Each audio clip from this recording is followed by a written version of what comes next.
Okay then, guys. Well, what I wanted to do, I wanted to first start off talking about the tour. Like you say, you kick off on the 29th in Finland, and it's running through to the 8th in Denmark, I believe. How have the preparations and the rehearsals been going for this? Been great, actually. We've had the last couple of days bringing the other guys in and just getting acquainted with the songs again. Preparations so far seem to be okay. It's one of these things that you can't really you can't rely on too much. So we're all just hoping fervently that Michelle didn't get any problems getting here, you know. And fortunately, so far so good. But it's all fingers crossed and don't think about it too much, you know. Excellent. Now, your band, you're in different parts of the globe, basically. So I imagine the logistics of actually getting you in a room together can be quite difficult. Does the fact that you've had this rehearsal time and you've got this run of shows coming give a greater sense of camaraderie to the band at the moment? Yeah, absolutely. Hey, this is Andy, by the way. Okay, how you doing, Andy? Yeah, you know, when we did our first tour starting in the States, you know, there was kind of a form of anxiety because we did everything online. Yeah. And then after we had the album completed, we all got together in one room, and it felt really good, but we're just kind of looking at each other with question marks, like, okay, let's give it a try. But oddly enough, the chemistry was so good, everything fell into place. So this round, everything is once again just falling into place. There's no anxiety. Everything feels natural. Excellent. Now, like you said, last spring, I believe you done a batch of dates in the States, and you also done the Roadburn Festival as well, I believe. Can you tell us a little bit of how they went and some of your memories from those? Yeah, Roadburn was great fun. I mean, we came straight off the back of a small US tour, and I ended up in hospital at the end of that, and then had to fly back home to pick up my mate James here with no sleep and all that sort of shit, and then get straight down to Roadburn. So it was tricky, but somehow we managed to pull that one off all right. Roadburn's a great experience, as you know. Yeah. It's like a very chilled venue. Walter's a lovely guy, great promoter. So I think we all had a really good experience there. And it was one of those things where we were lucky enough to bring our ladies along with us too. So we all kind of just enjoyed hanging out, being in Holland. Oh, excellent. Sounds really good. This time round, obviously you've got a new album on board. I just wanted to ask you guys, was it easy to agree on the set list this time around and incorporating the new songs into the set list? John, you want to answer that one? Yeah, it was easy. It was easy. It was easy. Have you got any particular favourites that you guys are looking forward to playing live? Yeah. I think it's kind of a balance because, you know, we have the first album and I think people are still absorbing that. Yeah. So I don't think we really wanted to barrage the current audience with kind of all the new stuff from the second album. So it's kind of a mixed bag, but, you know, it's maybe 2/3 old, 1/3 new. Okay. Michelle, you want to say hi? He's in and looking like he's travelled a long way. But, he just put in a great set. Luckily, there's no video camera on this one. So. Say hi. That means yes. This is the guys from Sonic Shops. Hello there. How you doing, Mikhail? You all right? Oh yeah. Yeah. Don't believe this guy. You've been doing a lot of travelling, I hear. I'm the pretty one. God, that doesn't say much for the rest. I'll be here all week. Interview is over. What was the question? No, I mean you've just done a big support opening for Metallica. Is that right? That's right. Yeah. I'd imagine that was amazing. Going from that to sort of like going back out and doing some club dates, is that something that you enjoy as a drummer musically? Does that sort of like keep the spirit of drumming alive for you? Yeah, I love all type of situations. As a matter of fact, with Metallica, there were like 100,000 people. Right. Next morning, we did a surprise show in the street for Squeegees.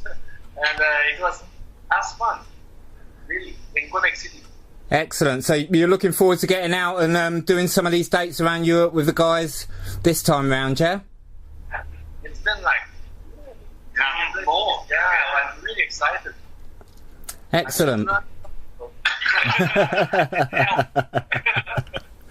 Okay, I'd like to move on and start talking about the new album, Pillar of Fire, which came out on the 21st. I believe from what I've read, it was recorded actually in 3 different countries.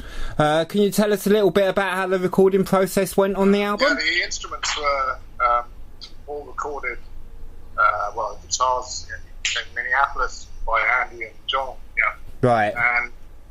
And Michelle, he did the drums, Black Flag Studios in Montreal, is it?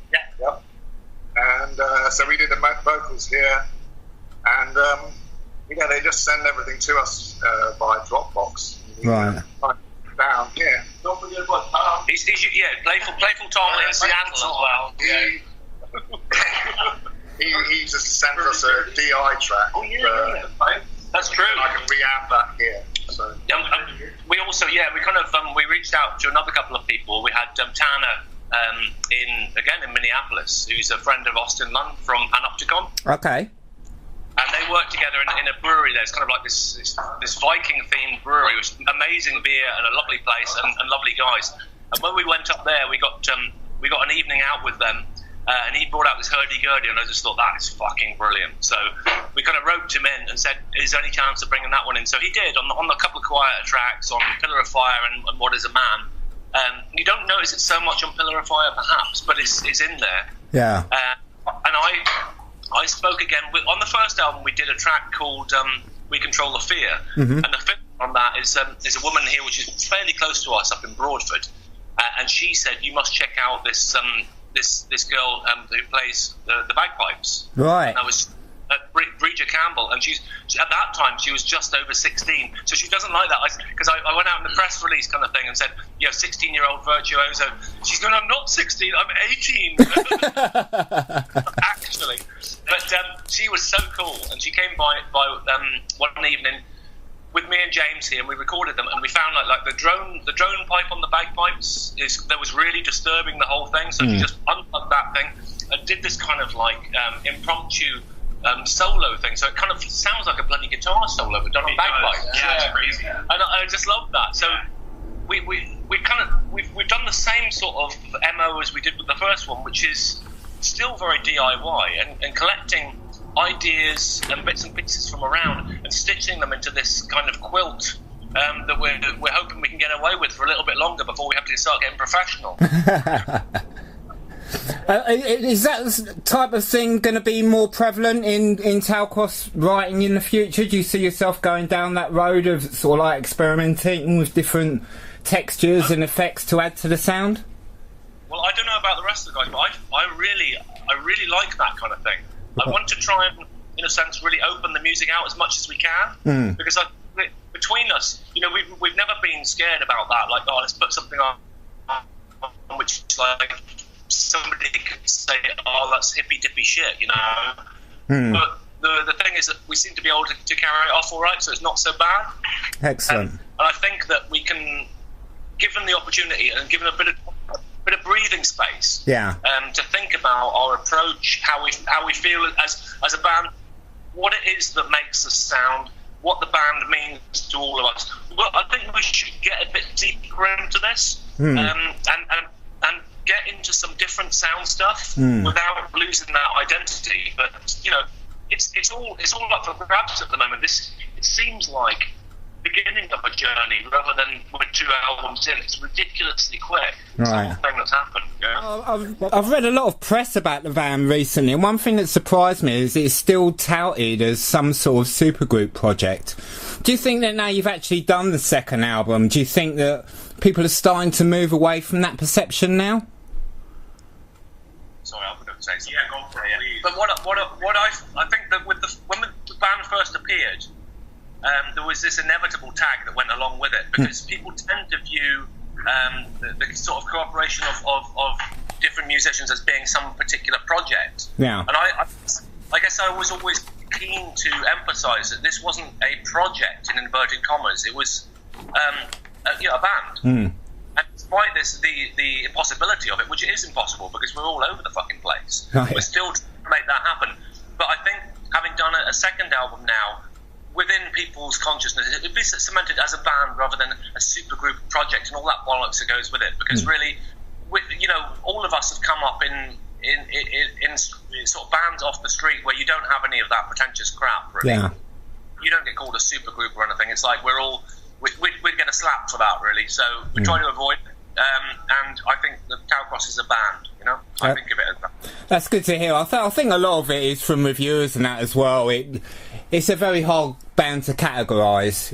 You've got your obvious influences of sort of like the bands that you played in before, but I think for a lot of people it's hard to talk about Towcross music because there isn't really anything to identify it to other than obviously the music that you've played before. I mean, obviously you're always going to sound like Rob from Amoebix, Yeah, and it's a very strong point, and I think that I'm hoping that with everybody else as well, it's like one of the great strengths of a band is to be able to have your own identity this early on. So people don't say. So I mean, we get these inevitable things. It's like Killing Joke, Motorhead, whatever tag you like to hang on it. That's fine, because there'll be bits and pieces you can kind of say are similar in some senses. But I think Towcross is very much developing itself.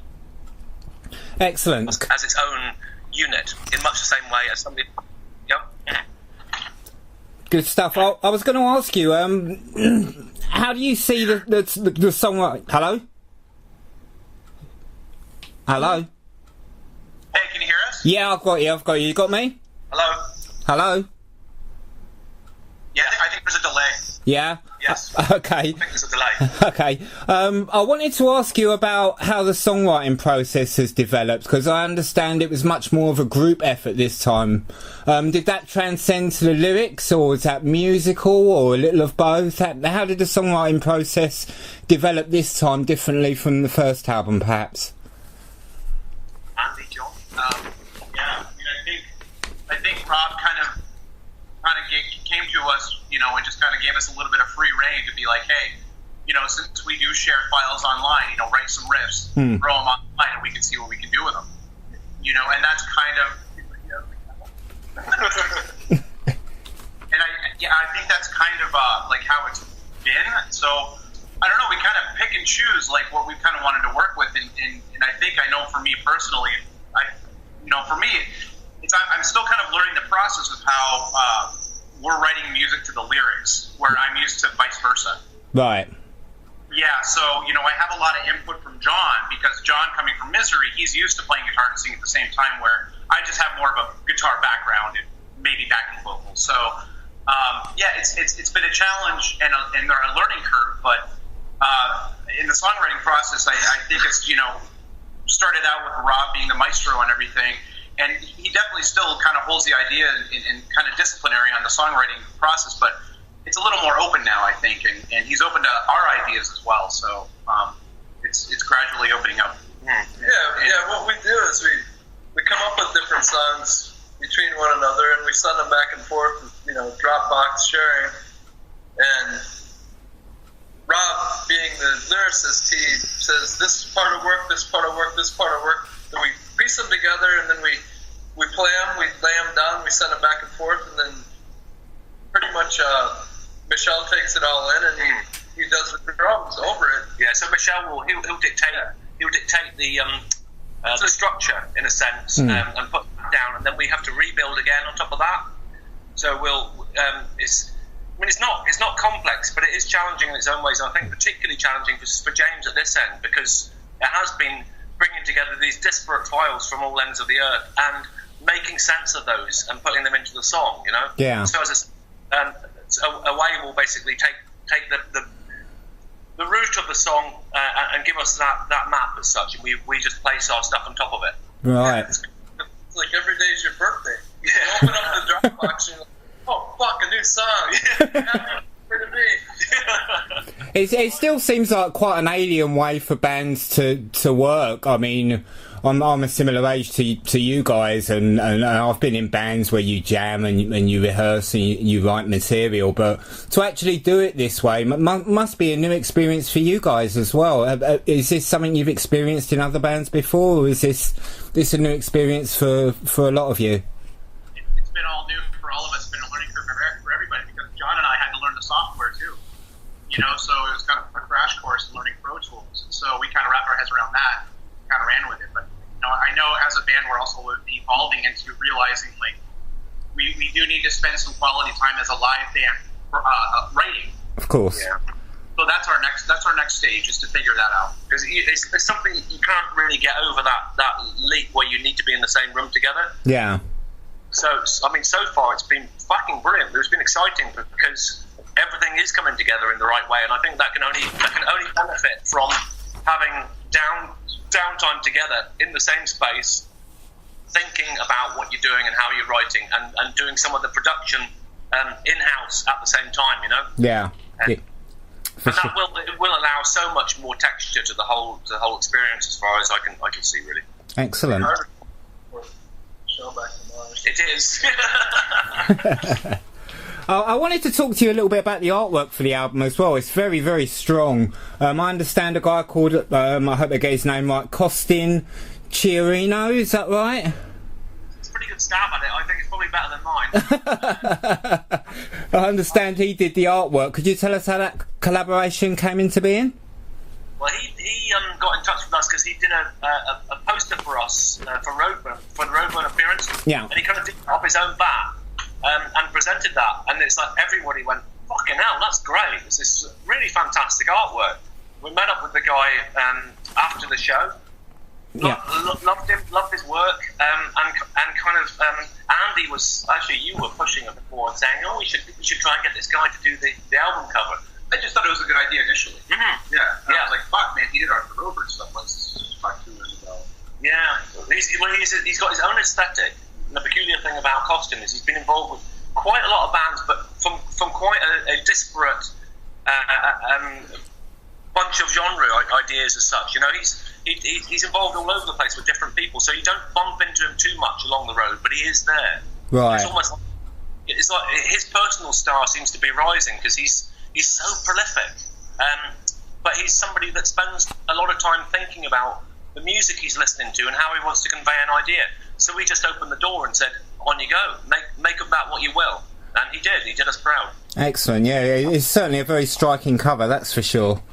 Now, the second album, it's often been described as a difficult album for many bands. When you were actually doing the writing and recording of it, did you listen back to the first album much to ensure that there was some sort of continuity between the two?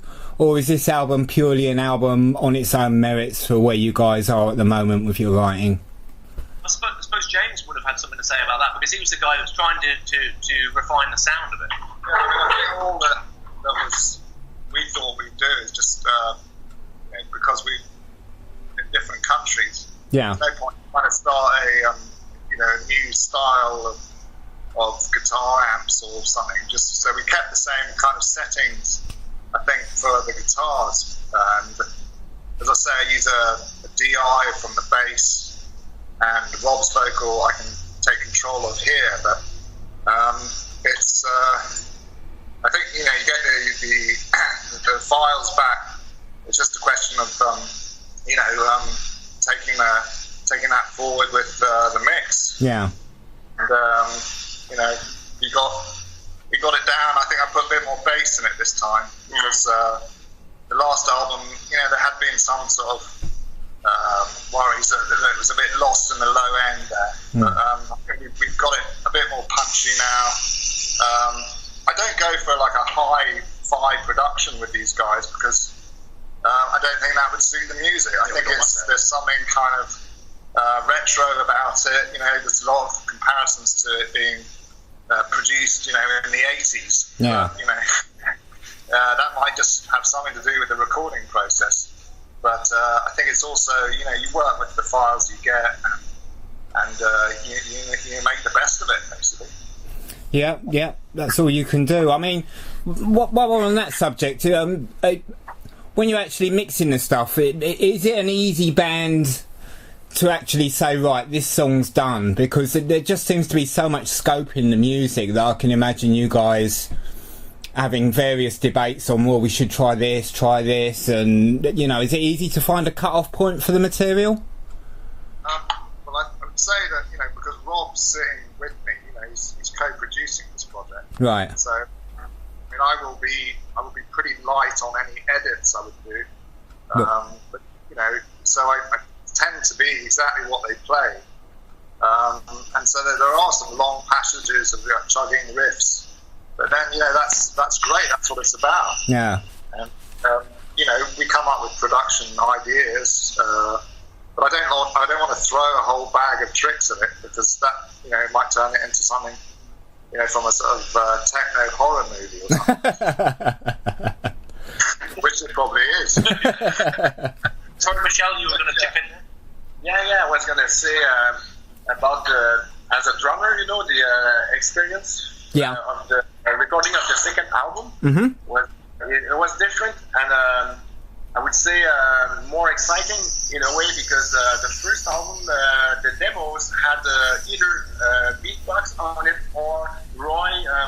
Roy Mayorga. Yeah, Roy had played 4 songs, I think, for the demos, and this would give me a direction to go for. But on the second album, there were no drums at all, and that really allowed me to throw in these Voivodian backward beats, and I had more liberty for sure to express myself on this new one, because I asked for the demos to be done without a drum box. Right. Yeah, just a click. But the fact that the demos are done on a click track really helps, because then I can record the drums professionally and everybody can rebuild on it, and it's pretty interesting. It's hard though to be super tight when you're not in the same studio at the same time. That's the main difficulty I find. Oops. Yeah, we wrote it click tracks. Yeah. Back and forth to a click track, and then wait for the drums to be done, and then we go back in and re-record all the strings and add vocals. And keys.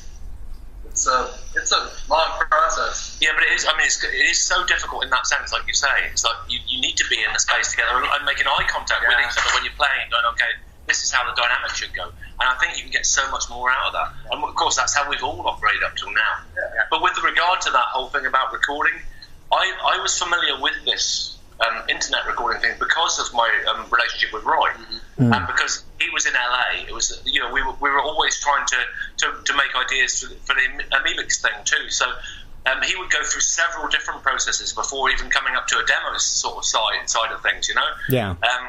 So I kind of had a little microphone set up at home and a bass and things like that, and that's how we wrote. Right. When I was originally putting these ideas together for the first album, it was Roy was going to be in that, and then we tried to find other people too and steer it away from the Amebix thing. But as you probably know, the whole story was absolutely fucking impossible. It's like there was a brick wall coming up where I couldn't find anybody, and I was trawling the whole world. But then all of a sudden, John Misery. But myself and Michelle had been in touch for a while, and he just popped up at this time. And he was saying, have you got any stuff that you're working on at the moment? And I said, yeah, but Roy's supposed to be doing this. And he said, well, I'll break his arms. And that was that. That's why we haven't heard that. That's great. I've got before I was doing this interview, I put a post up just asking if our readers if they had any questions, and they sent a couple in, so I'd just like to run a few by you if that's cool. The main one that we got tons of people asking is what's happening with the UK, why are there no UK dates this time round? Is that something you're looking to address in the future? Yeah, it's got this. We've got several embarrassing issues about this band, and that's one of them. It's and it's absolutely nothing personal at all, but because of the way that things have come together, we don't, we're not managed. We don't have anybody doing anything for us. We still are essentially a punk rock DIY metal band that's doing pretty much everything for ourselves apart from the label and distribution. So that means we don't have a tour manager. We don't have designated anybody.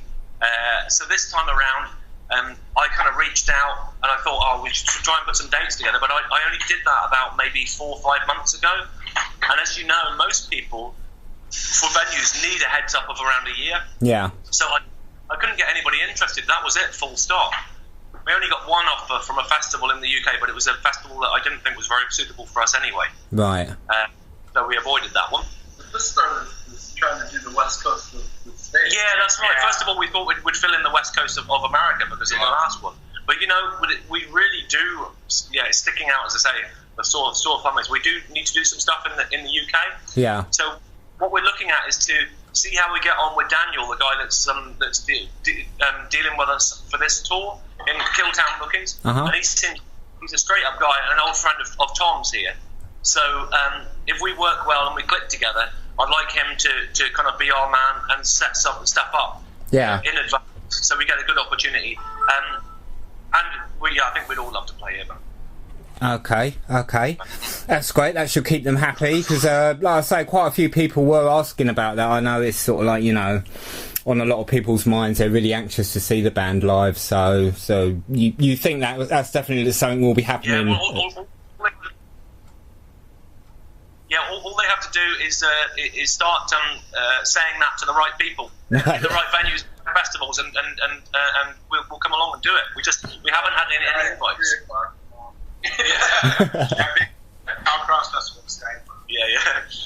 Okay, the next question is mainly for John and Andy, and it's to do with guitar melodies. A guy, Mitch, wanted to know that when you write in a twin guitar band, do you write guitar parts specifically for each other? Or do one of you concentrate on the rhythm in particular? How do you get that tail cross guitar sound? It depends upon, I guess where you're going. There's been songs where I've written both the guitar parts and songs where Andy is too, and we just throw them at each other. We live like a block away. Yeah, it's like a block away house. Right. So we can go down into my basement, rip out songs and fuck around forever. Right. Then just lay them down and then send them to Rob, and he'll throw them in the bin and tell us to fuck off. Start over. So then we start over. But yeah, we work together because we live so close. As far as the music that we write or have written for the stuff, we throw it back and forth, and then we do the same over the internet and throw it back to the rest of the band and say, what do you think you can do with this, and what do you think you can do with this? Will this work? Will that work? And the stuff that doesn't work that well, we just change. Right. Are you guys involved in any other projects at the moment, or is this a full-time band commitment from you guys? I know you were involved with Misery and War Plague and various other bands. Is that something that still fills up some of your time? War Plague is definitely still a full-time gig for me in Minneapolis. Right. But for me, this is the only band I play in right now. Okay.